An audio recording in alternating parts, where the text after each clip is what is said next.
सबैलाई थाहा छ मैले यो भाइले कस्टम खेलेको थिएँ। यो भाइले जित्न सफल भएको छैन, यसैले अब मैले उसलाई भनेको जस्तै भनेको थिएँ उसले जित्यो भने बन्डल पाउँछौ, तर ऊ हार्यो भने अवतार गिफ्ट हानिदिन्छु भनेर।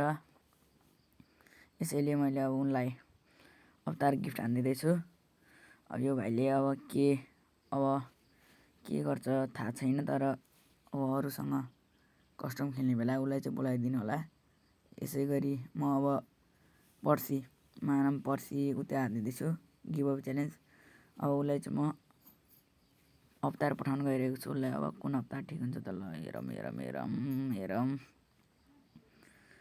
हेरौँ उसलाई कुन अवतार ठिक हुन्छ त ल। कति नयाँको अवतार, उसलाई माथिकै अवतार दिउँ क्या हो। उसलाई ल यही ठिक छ, उसलाई पठाइदियो। ल भाइ गयो, आयो उसले आयो भनेछ।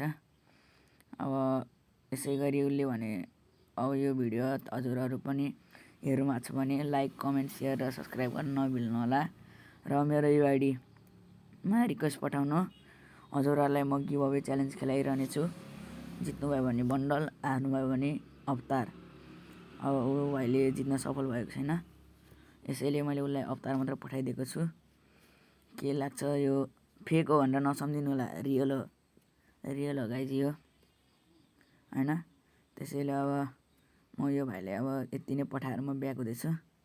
उसलाई म स्टार फ्रेन्डमा राख्न चाहन्थेँ, तर स्टार फ्रेन्डमा गर्ने अप्सनै रहन्छ। ल त्यसैले म गएँ। ल भाइ यो भाइको ग्रुपबाट गएँ। ऊ हारेको एक झलक हेर्न सक्नुहुन्छ अब यो भिडियोमा। कस्तो लाग्छ लाइक कमेन्ट सेयर र सब्सक्राइब गर्न नभुल्नु होला। यसै गरी गिभअवे च्यालेन्जहरू आउने दिनमा म खेलाइरहनेछु। कस्तो लाग्छ भन्नु होला र रिक्वेस्ट पठाउन नबिर्सिनु होला। ल हेर्नुहोस्।